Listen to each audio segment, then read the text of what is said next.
يا أكرم الخلق من لمن ألوذ به سواك عند هلول الحادث الآمم يا رب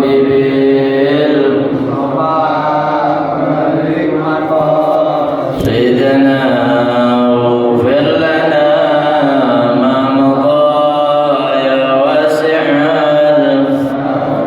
ولا يضيق رسول الله جاهك به إذا الكريم تجلى باسم منتقم يا رب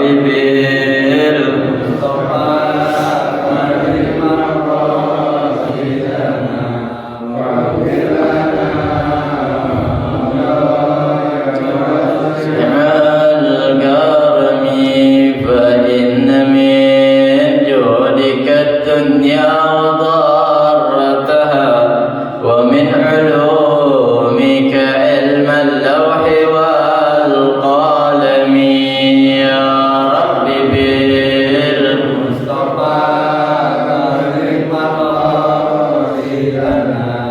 واغفر لنا ما مضى يا واسع يا نفس لا تقنطي من جلة عظمت إن الكبائر في الغفران كالأمم يا رب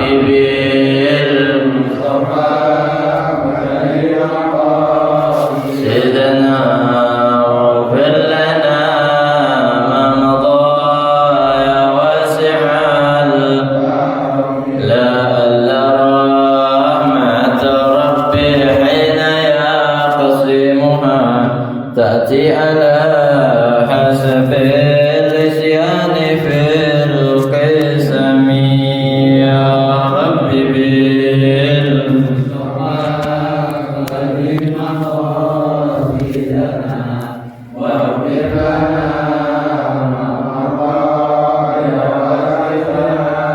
كرمي اللهم صل وسلم وبارك عليه وعلى آله. Masyaallah rahimahullah. Mari sama-sama kita membaca daripada niat belajar. Bismillahirrahmanirrahim. Nawaitu ta'alluma wa ta'lima wal ifadata wal istifadata wal hatha ala tamassuki bi kitabillahi wa sunnati rasulillahi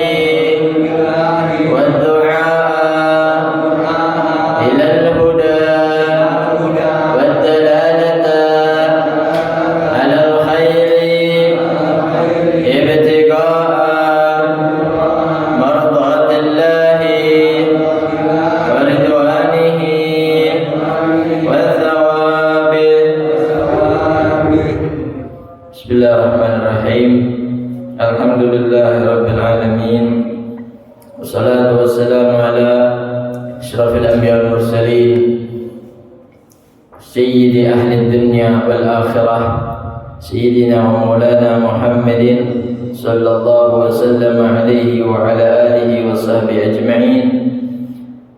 Allahumma salli wa sallim ala sayyidina Muhammadin al-fatih lima ughliqa wal khatim lima sabaq nasir al-haq bil haqq wal hadi ila siratikal mustaqim wa ala alihi wa sahbihi haqqa qadrihi wa miqdarihi al-azim.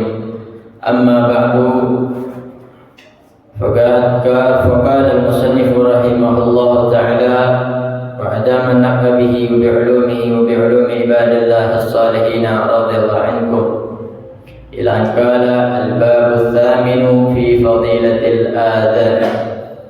Masyaallah hadirin rahimakumullah. Alhamdulillah, kita bersyukur kepada Allah Subhanahu wa taala di malam hari ini ba'da salatil maghrib kita bisa masih melanjutkan daripada rutinitas kita, yaitu mengaji daripada kitab Tanbihul Qaul, mutiara-mutiara hadis Nabi Muhammad sallallahu alaihi wasallam, yang mana menjelaskan tentang fadilah-fadilah, keutamaan-keutamaan yang ada di dalam ibadah kita dalam keseharian. Masyaallah hadirin rahimakumullah, kita masuk pada fasal atau bab pembahasan yang baru setelah kita telah menghabiskan, melewati daripada fasal tentang bab fadilatus siwak. Sekarang kita masuk pada bab yang ke-8 dari 40 bab, baru 8 yang akan kita bahas. Bab yang ke-8 menerangkan di dalam fi fadilatil azan, tentang keutamaan azan. Nah, jadi azan ini kalau orang nggak mengetahui keutamaannya, dia mana mau azan, ya. Makanya kalau ada di mushola atau di masjid yang azannya nggak ditugasin, itu biasanya lempar-lemparan. Ya, ente ada azan, ente aja. Ya, ada udah tadi, sekarang gantian. Jangan sampai begitu. Kenapa? Karena mereka belum mengetahui tentang keutamaan azan. Terlebih lagi dalam pengajian-pengajian anak-anak tuh biasanya ada latihan azan, ada perlombaan azan. Nah, itu perlu diperbanyak lagi dan dipertahankan lagi. Sebab apa? Nanti akan kita baca, akan kita bahas keutamaannya. Kalau kita udah tahu keutamaannya, ya, nanti kalau azan jangan lagi kasih ke orang. Tapi kalau azan kita bagus, silahkan. Tapi kalau ada yang lebih bagus dari kita, ya, kasih orang tersebut, ya. Sebab azan ini panggilan Allah Subhanahu wa taala untuk melakukan ibadah sholat. Kalau azannya bagus, ya, maka ada nilai lebihnya. Walaupun yang nggak bagus, ya, dia tetap sah azannya, ya. Artinya boleh dia azan walaupun suaranya nggak bagus, asalkan bacaannya benar, ya, bukan salah atau bukan nggak sah. Orang yang suaranya jelek dia azan, patokannya adalah ketika bacaannya benar maka dia boleh azan. Dan yang ada lagi, ya, itu biasanya saking nggak ada orang yang mau azan, itu datangnya nanti nunggu azan. Nah, kita orang ini datangnya nunggu azan, ya. Akhirnya azan kagak ada. Ada satu mushola, ya, yang azan orang kagak waras. Orang stres azan. Orang stres azan. Tapi azannya benar. Cuman stres. Habis azan langsung keluar, kagak sholat. Ini gimana hukum azannya nih? Nah, kalau azan ini kan panggilan untuk ibadah, ya. Maka yang dihitung atau yang menjadikan sah azan tersebut adalah yang dilakukan oleh orang yang akil, berakal.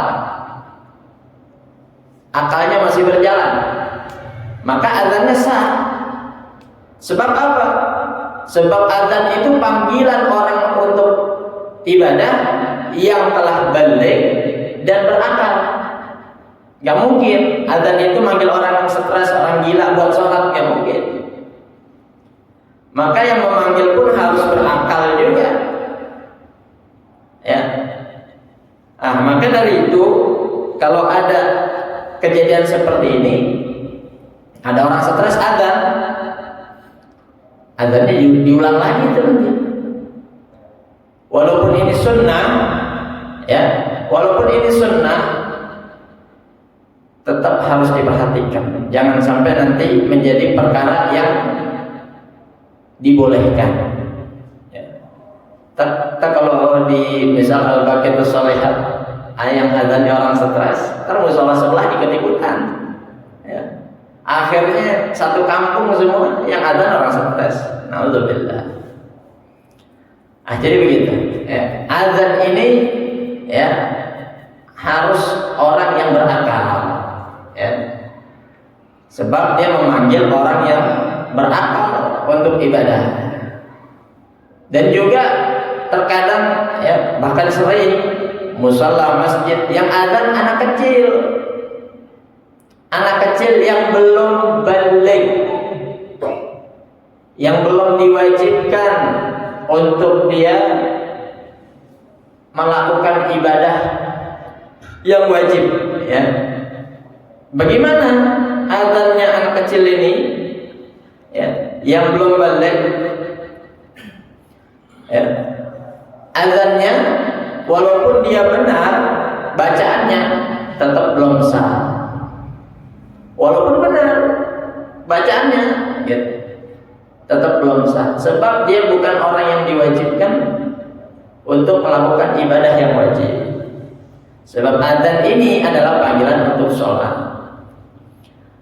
Jadi dua ini ya harus dipenuhi untuk muadzin, selain daripada suara yang bagus.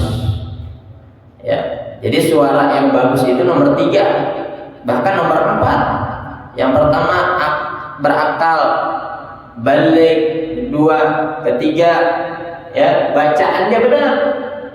Yang keempat baru suaranya bagus. Gitu. Ya. Nah itu tentang azan. Ya. Nah sekarang kita masuk tentang keutamaan azan. Wakila fi tafsir qaulihi azza wa jalla, dan dikatakan di dalam tafsir, salah satu tafsir firman Allah Subhanahu wa taala, wa man ahsanu qawlan mimman da'a ila Allah wa 'amila shalihan. Dan siapa orang yang paling bagus perkataannya daripada orang-orang yang mengajak menuju Allah Subhanahu wa taala, wa 'amila shalihan, dan mengamalkan perbuatan saleh ya. Jadi yang paling bagus orang perkataannya adalah perkataan mengajak kepada Allah.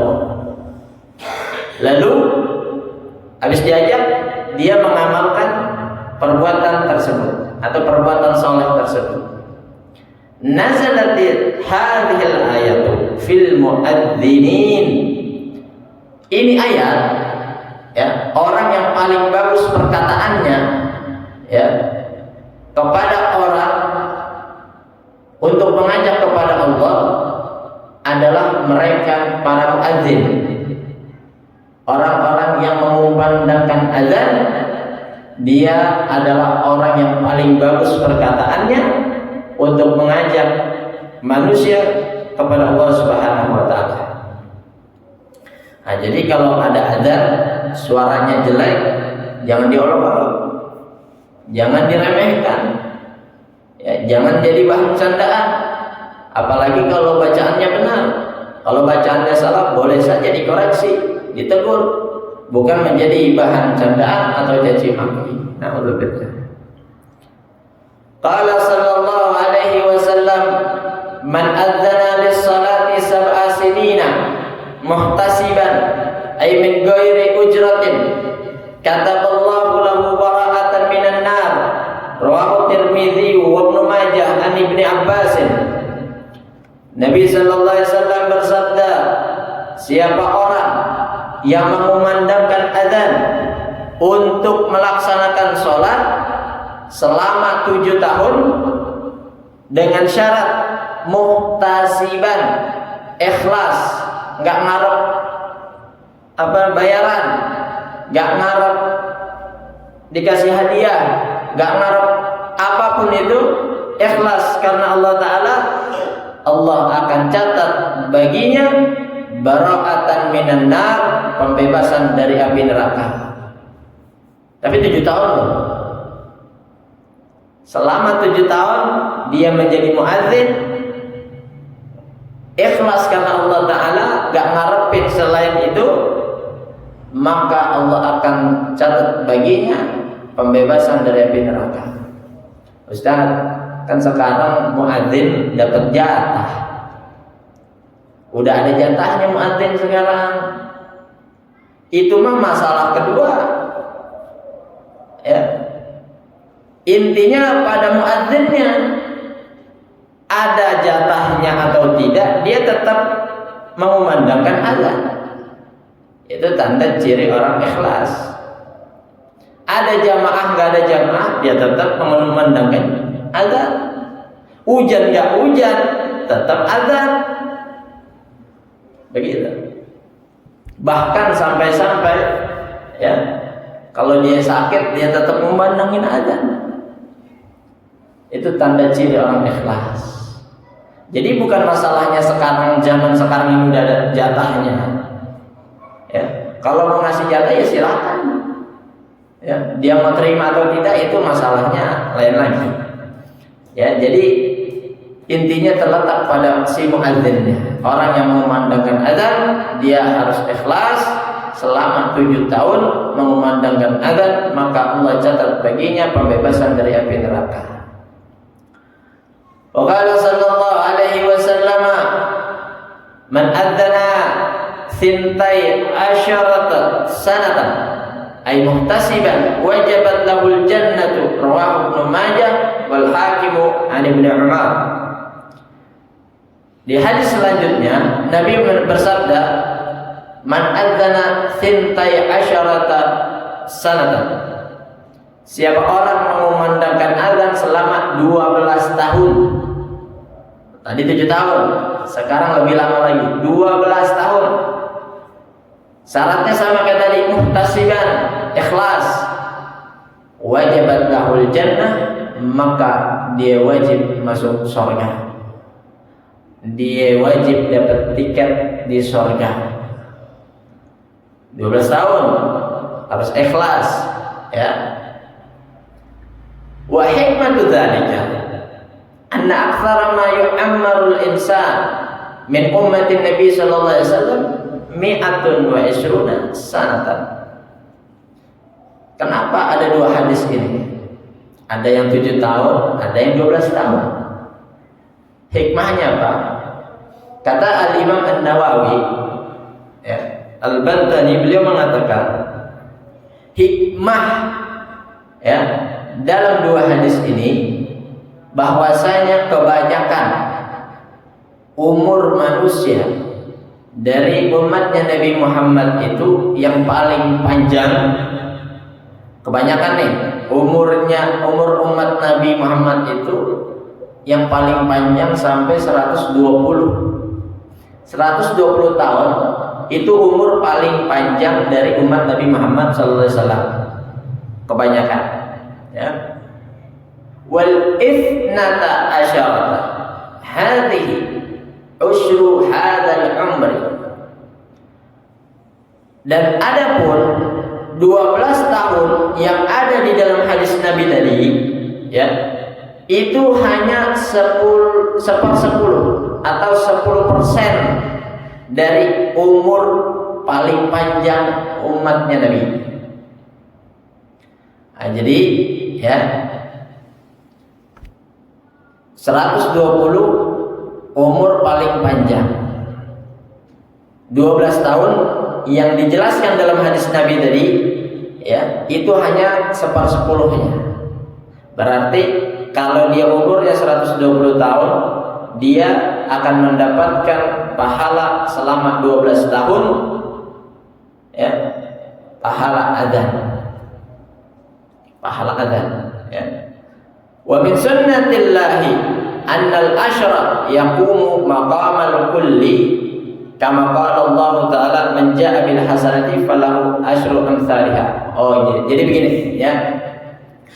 Dan daripada ketentuan Allah, sunnatullah, ya, bahwasanya setiap 10, ya, itu ada perkaliannya, gitu. Setiap 10 ada perkaliannya. Setiap kebaikan ada perkaliannya. Sebagaimana dalam firman Allah, "Man jaa'a bil hasanati falahu asyru amsalihha." Siapa orang yang mendatangkan kebaikan, mengerjakan kebaikan, maka baginya 10 kali lipat. 10 kali lipat. Kalau dia 12 tahun muadzin mengumandangkan azan, maka 12 tahun dikali 10 120. Selama 120 tahun dia akan mendapatkan pahala azan.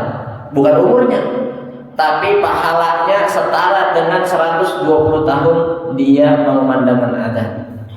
Gitu. Misal umur 60 tahun, tapi dia selama 12 tahun jadi muadzin,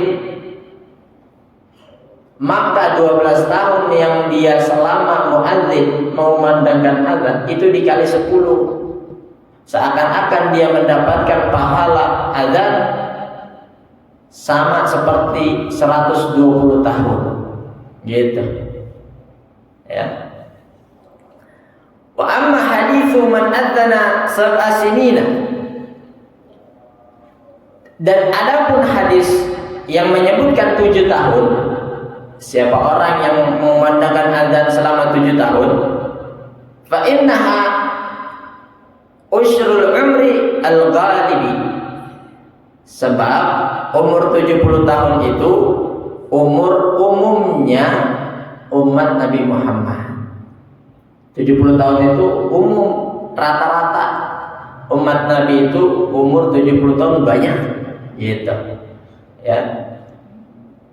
Maka Nabi SAW mengatakan, siapa orang yang azan selama 7 tahun, berarti dikali 10, 70. Walaupun umurnya tidak sampai 70, tapi dia selama 7 tahun menjadi muadzin, dia akan mendapatkan pahala azan sama seperti umur 70 tahun. Ini keistimewaan umat Nabi. Ya. Pahalanya tidak sebanding dengan umurnya. Ya, Allah kasih lebih, Allah kasih banyak. Jadi kalau dia ngerjainnya sedikit, Allah kasih banyak. Apalagi kalau dia ngerjainnya banyak, ya, maka nggak heran ada satu riwayat yang menceritakan nanti di akhirat ada yang ngadu sama Allah. Sebab dia punya umur 100 tahun untuk ibadah, namun sia-sia karena dia pengen masuk surga dengan amalnya yang 100 tahun. Begitu. Ya. Dia punya amal 100 tahun sia-sia karena dia menuntut ingin masuk surga karena amalnya Allah banding dengan satu nikmat mata. Itu baru 100 tahun. Ya. Nah ini sama. Ya. 7 tahun dapat pahala 70 tahun. 12 tahun dapat pahala 120 tahun. Nah, jadi ya, buat muadzin jangan berkecil hati. Ya. Kalau nggak dapat di dunia, Allah janjikan di akhirat. Ya. Maka dalam satu firman Allah itu, siapa orang yang dapat bagiannya di dunia, dia nggak bakalan dapat bagian di akhirat. Tapi siapa orang yang nggak dapat bagiannya di dunia, Allah siapin bagiannya di akhirat. Kalau kita sholat inginnya hajat dunia, Allah kasih hajat dunia. Tapi nanti di akhirat nol. Kalau kita sedekah, pengennya rezeki yang banyak di dunia, Allah kasih rezeki banyak di dunia, tapi nanti sedekahnya di akhirat nol. Sebab apa? Bagiannya sudah diambil. Begitu. Ya, jadi muadzin, ya, siapapun dari kita adalah muadzin, ya, untuk memanggil orang kepada Allah melaksanakan ibadah. Maka ya, ini adalah kesempatan besar untuk kita. Wa qala sallallahu alaihi wasallam, man adzana khamsa salawatin imanan Sabda Nabi Muhammad SAW, barang siapa yang mengumandangkan azan 5 salawatin, 5 waktu, imanan, dengan iman, ay tasdiqan bi annal adzana min umuri syariati. Maksudnya apa dengan iman? Membenarkan bahwasanya azan termasuk urusan syariat. Ya, harus yakin tuh, ya. Azan adalah bagian dari syariat Islam, itu namanya beriman. Wahtisaban, dan juga ikhlas, ay talaban lil ajri minallahi ta'ala. Artinya apa ikhlas? Semata-mata mengharapkan ganjaran pahala hanya dari Allah. Ghufira lahu bil bina'il lil maf'ul, maka Allah Subhanahu wa taala akan ampuni baginya ma taqaddama min dzambihi, dari apa dosa yang telah lalu dari dosanya, ay minas sagairi, yaitu dosa-dosa kecilnya. Rawahul Baihaqi an Abi Hurairah bi isnadin dhaifin. Ini hadis dhaif, walaupun dhaif tapi ini keutamaan amal, boleh dipakai atau dikerjain, ya. Bukan hukum ini, ya, bukan menentukan satu hukum yang wajib atau yang haram, ya.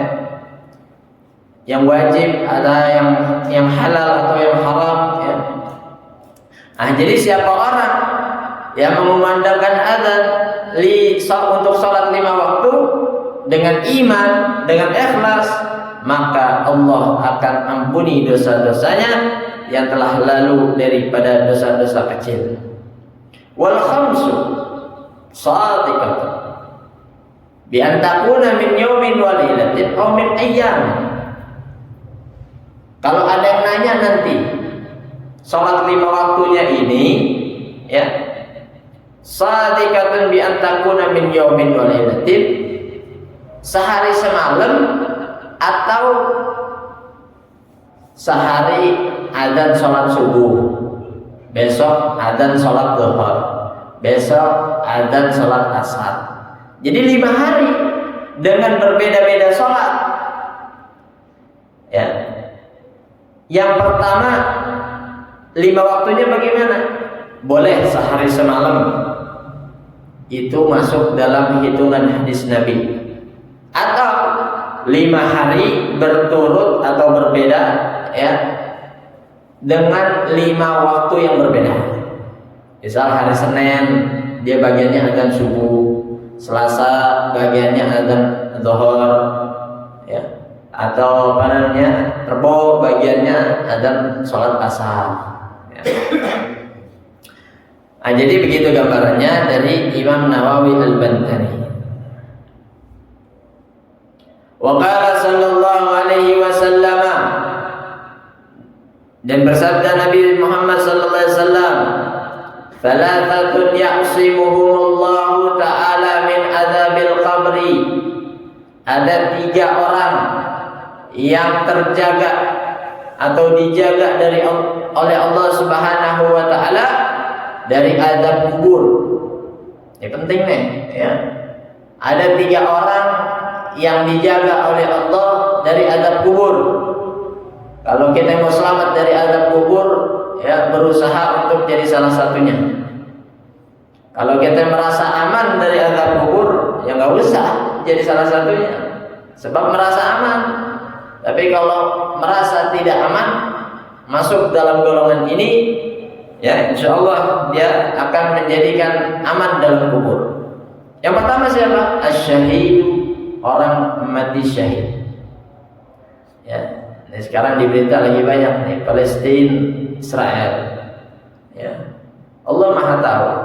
Ya, dan kita pun bisa menilai, ya, dengan berita-berita yang ada atau fakta-fakta yang ada, mana yang hak, mana yang batil. Ya, dan mereka yang mati di dalam kejadian tersebut, ya, mereka mati dalam keadaan syahid. Mereka bukan hanya memperjuangkan negara, bangsa, mereka juga memperjuangkan nyawa, kehidupan. Itu perkara wajib.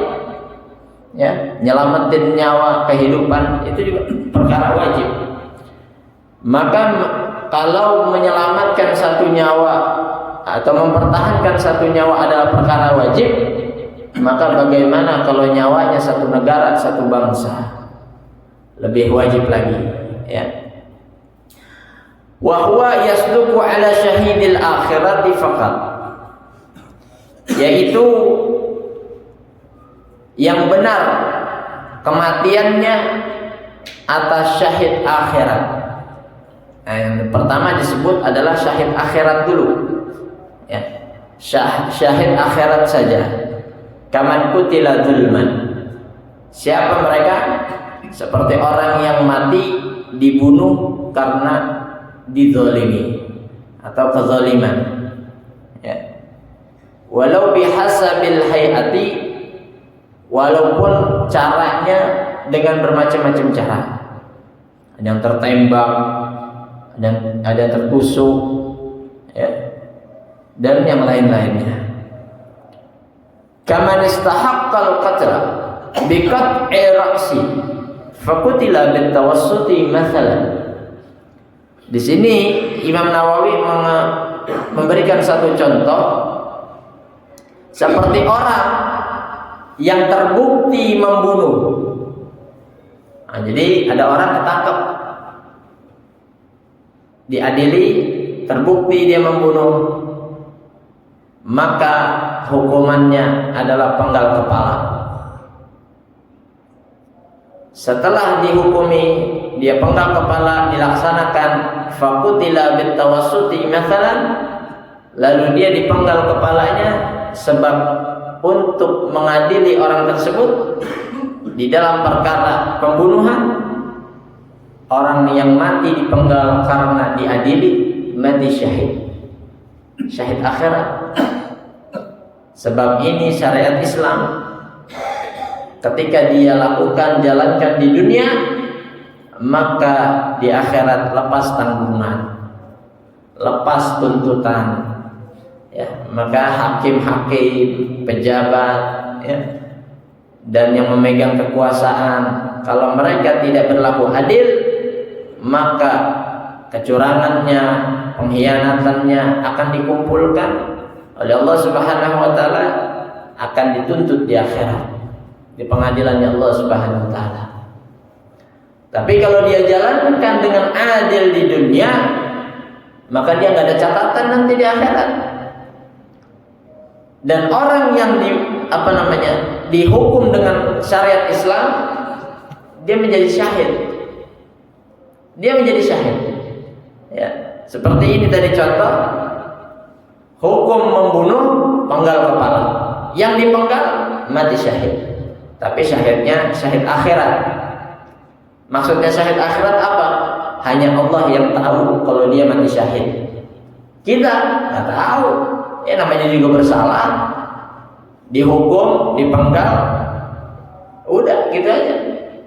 Yang menjadi pelajaran buat kita, jangan sampai kita ikut kayak dia, membunuh, nanti kita dipenggal, gitu doang. Nggak tahu kalau dia mati syahid.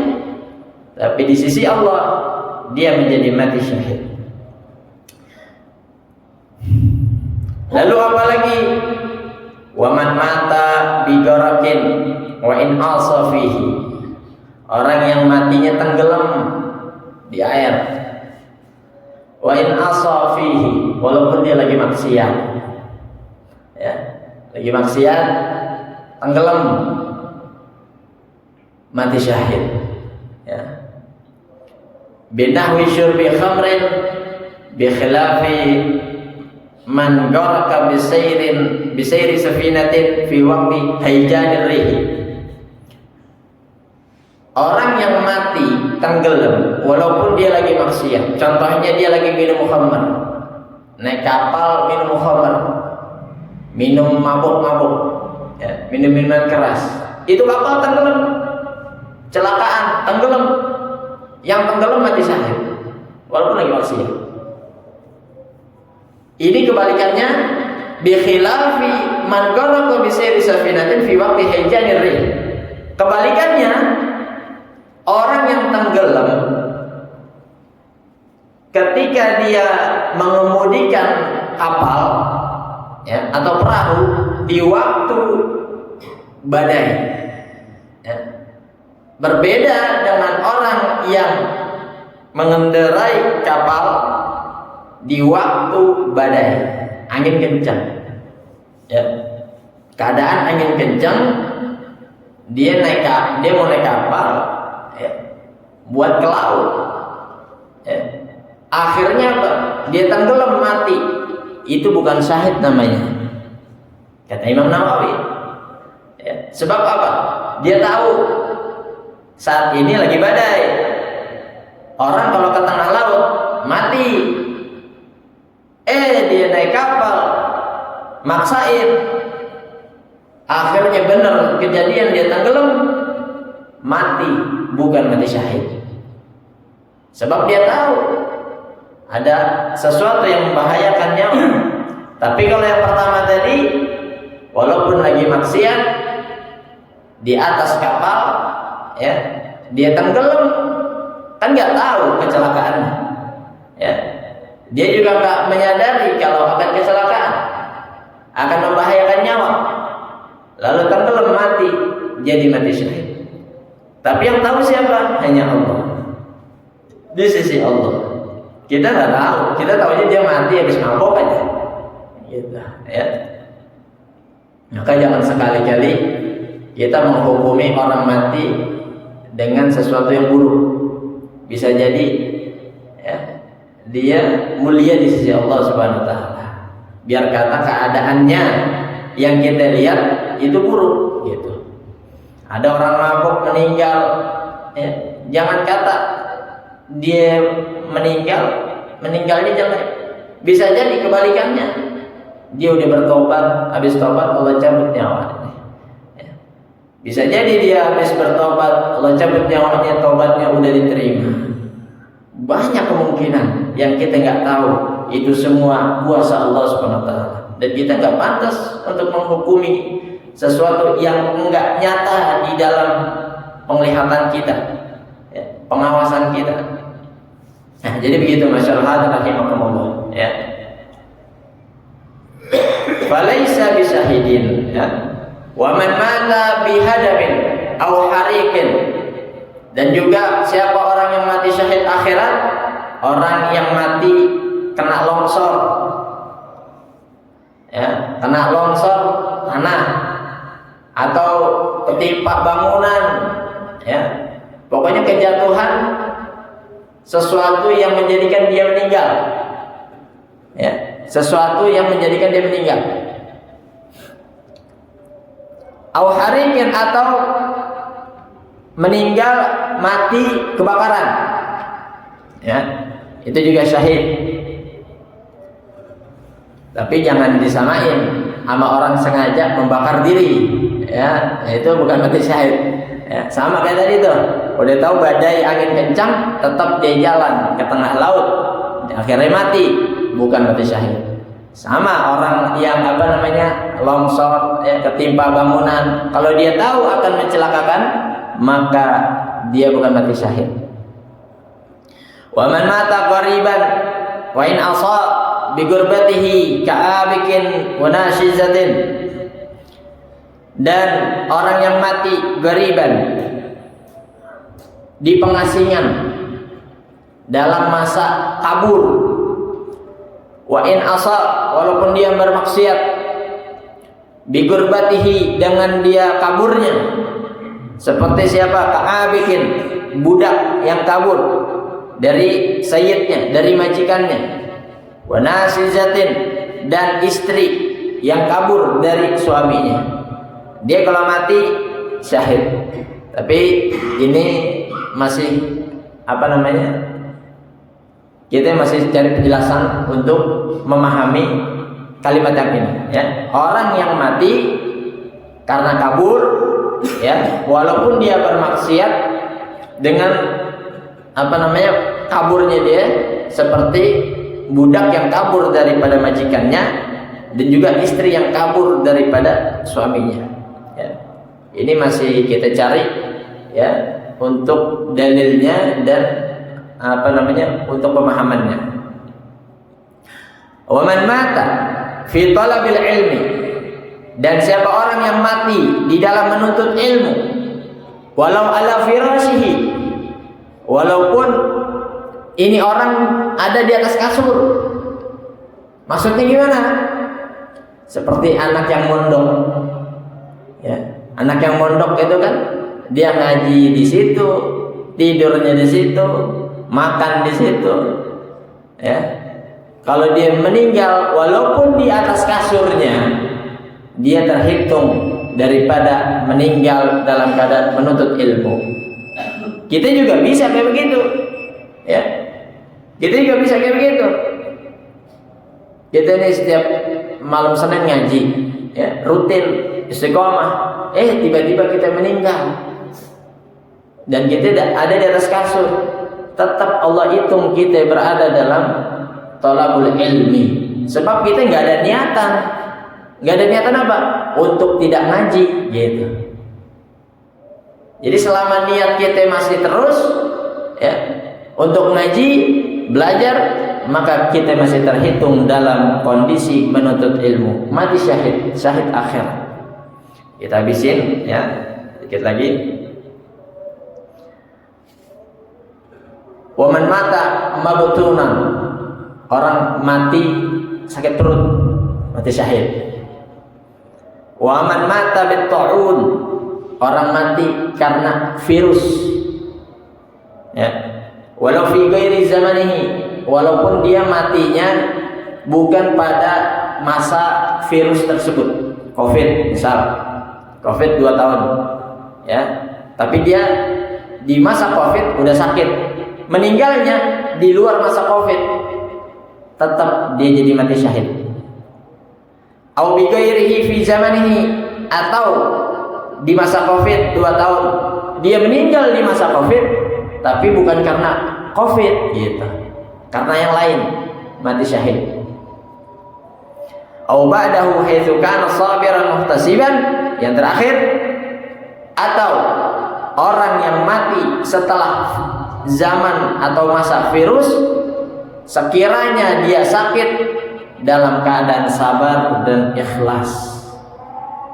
Kita kan sering nemuin orang yang sakitnya lama tapi nggak pernah ngeluh, nggak pernah cengeng, dia antepin semua, dia rasain semua, ikhlas, sabar, meninggal syahid. Jadi itu masyaallah rahimakumullah, di antara macam-macam orang syahid akhirat. Ya, syahid akhirat hanya Allah yang tahu, bukan manusia. Tapi ini ciri-ciri orang yang syahid akhirat sudah dijelaskan oleh para ulama dari sabda Nabi Muhammad sallallahu alaihi wasallam. Jadi sampai sini ajaran kita, mudah-mudahan kita bisa memahami dan mengambil manfaat, ya, untuk pengamalan kita. Amin ya rabbal alamin. Mari sama-sama kita tutup pelajaran kita dengan bacaan alhamdulillahirabbil alamin. Subhanakallahumma wa bihamdika asyhadu an la ilaha illa anta astaghfiruka wa atubu ilaik. Assalamualaikum warahmatullahi wabarakatuh.